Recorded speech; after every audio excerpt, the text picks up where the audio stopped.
Hello everyone, welcome back to Kentucky Fried Gaijin. This is Kurodon. As you'll notice, Tokyo Toy Bastard and Ollie Imported are not here with me today, and it's been a while since we put out a video. Unfortunately, it's flu season here in Japan, and everyone's been pretty damn sick.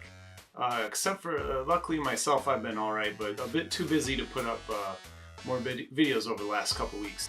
Today's brought to us by the last bit of Red Stag I have from America. My favorite alcohol when I drink in the States.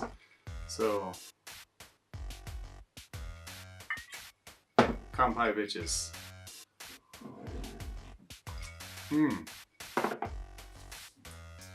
Anyways, today I thought I would just do a short video showing some of my recent acquisitions. A couple from Wonderfest, some from Mandarake that I got here in Japan, and one I got from Mandarake down the street in, I'm not going to tell you, Broadway, not going to Broadway. Anyways, I'd like to start off with what I got at Wonderfest. So first off, I'm a big Gundam head. I don't have as many model kits as I used to, or as many here as I have back in the States. But I found at Wonderfest, I found my favorite three Gundams are the GP02A, the nuclear Gundam from 0083 Stardust Memory, which I have a master grade of sitting unopened. I love the RX-78 ground unit from 8th MS Team, which is badass. I have one of the master grades built up in my attic. But number one, I would say, is Goof. And here I've got a 1/100th? Yeah, 1/100th scale Goof. So as you can see, the package is really retro. But I believe this is a reissue, it has to be. But I'm not sure when they reissued these. I'll have to look into it a bit further in depth. I don't think there's much in English on this, so I'm going to have to use my Japanese to figure it out. But these kits are old school kits. So they are, as you can see, super. Yeah, let me take out the one out of the package. So the really cheap old plastic, as you might be able to see in the back, these are glued together. So these are the original style models. No coloring, everything is either blue or black. So it'd be up to me to color it in. I probably won't, because as you know, I'm not one to open packaging. Luckily, these boxes come pre-opened. Or not pre-opened, they're not taped. But the cool thing about these is, if you're looking to get into collecting these are even the originals aren't too bad. I have a smaller scale original of these up in my box that I got for about 500 yen at a Omocha Ichiba, like basically a toy trade market or toy flea market here in Kichijoji. And this remake here, this was $6. It's not too bad. So next. So another thing I got at Wonderfest, you might have seen if you watched our last video. Please, and if you haven't, check it out. We had a great interview with Scott Zillner. Shout out to him. But I got the big from Sun Guts. We rushed early in the morning, so it was probably I think it opened at 10, and by probably I'd say 10:05 to 10:10, everything was sold out for their 4 exclusive Godzilla figures. So I got the big Awakening Godzilla, which I've sold because it's too big for my place here. I got the Stage 2 and the Stage 3. And the Stage 3 I'm not much of a fan of, but I got this Stage 2, which I love because it looks like a little seaman. It is so cool. And they released one last year, I believe. Tokyo Toy Bastard has it. I think it's like an orange or a pink or something like that.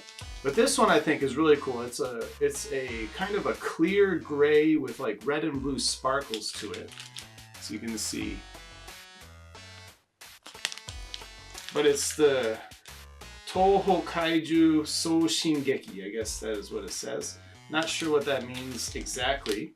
But this cost about, let me see, it was 3,000 yen. But these go for, because they made so few of them, they went so quickly.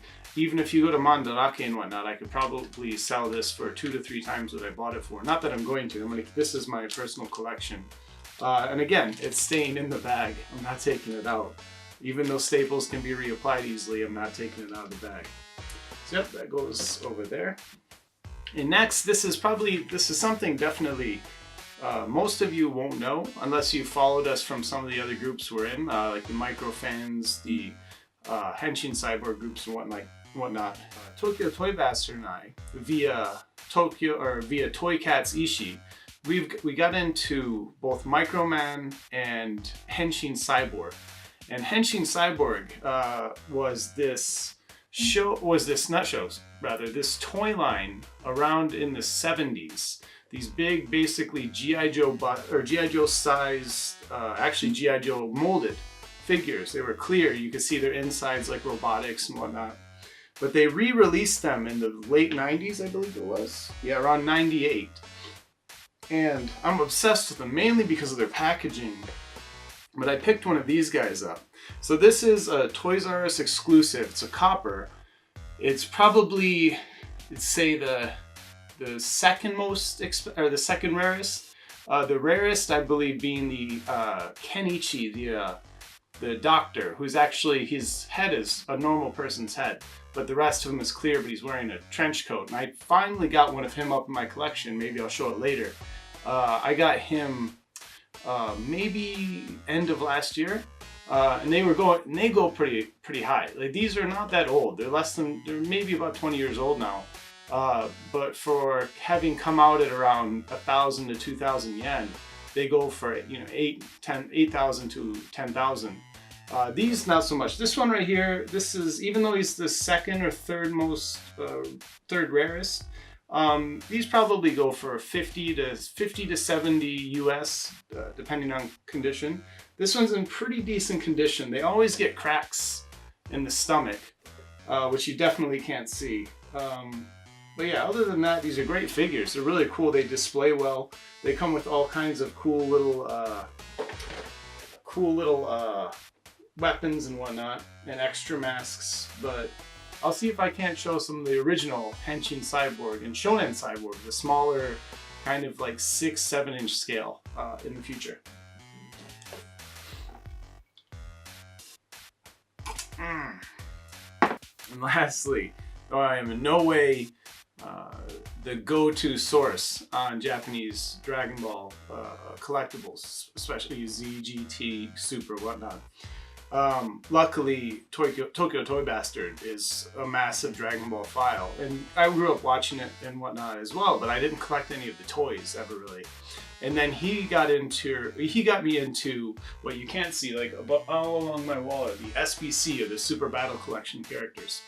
And between them and the Yutaka, there's a really short Yutaka line. It's a South Korean brand, I believe, or they're made in South Korea rather. Beyond those, I have no real interest. But among those, there is one set that was made, the Super Battle Collection set. It was made in correlation or in connection with the movie 7 that came out in about 92, summer of 92, I believe. And it is one of the rarest, if not the rarest, of the Dragon Ball early 90s collectibles. Or Dragon Ball Z. Dragon Ball, there's more that get up a bit higher, but as far as Dragon Ball Z goes, I picked one of these up off Mandarake for, I don't want to say how much. It was embarrassingly cheap. But this set right here is one of my babies. So it's, unfortunately, the sticker, or the tape has been ripped off, but the tape, it's cleanly opened. So, and everything, I've checked, everything's inside. So this doesn't count as open. Tokyo Toy Bastard is gonna watch this. This does not count as opening something. This is just confirming. But as you can see, so it came with, it's essentially just the same figures, just the same like early version. I think this is a version 2, or volume 2. Yeah, this is the volume 2 Goku essentially. and then whatever Vegeta was. But I do not believe they ever released this Trunks, future Trunks, in Super Saiyan form, which is what makes this rare. If I'm wrong, I'm gonna be berated by Tokyo Toy Bastard in the comments. I know it, but I'm pretty sure that's what made this as rare as it is. Also, the style of the hair is different from the style of the actual figures for the time released. Eventually, they did come out with gold hair versions when they remade a lot of them, but there's something a bit different about them. But anyways, so this is the full complete set. Got like the stickers, all the weapons in here, but as you can see, they're not put on yet, or they're not put on here yet. So Trunks will have his Capsule Corp sticker there as well. But yeah, these right now, put that aside.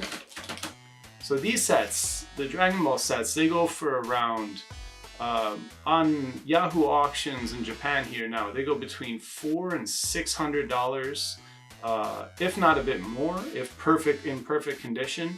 Loose, you're anywhere from $250 in bad condition without stickers to about $500.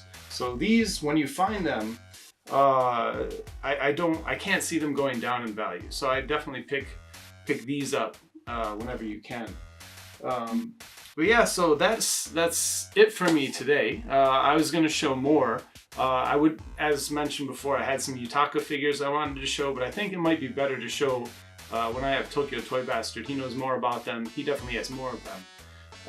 And also, I'd like to show more of my, so based on these, more of the Henshin Cyborg, and actually further back into Microman, because it's something that it was, even though it's before my time, I've become obsessed with, mainly because of the small scale. So that's all I've got to show today. Next time we'll have a few beers with Jeremy. Hopefully Ollie gets better. Yeah, maybe pull in our buddy Steven in sometime. We've got a few more people coming in the next couple, 2-3 months. So it should be pretty fun. But yeah, once this horrible, shitty flu season gets beyond us, hopefully we'll be putting out way more videos, way more content. But yeah, anyways, thanks for watching. Sorry for the delay as always. But again, it, you know? Cheers. Peace out.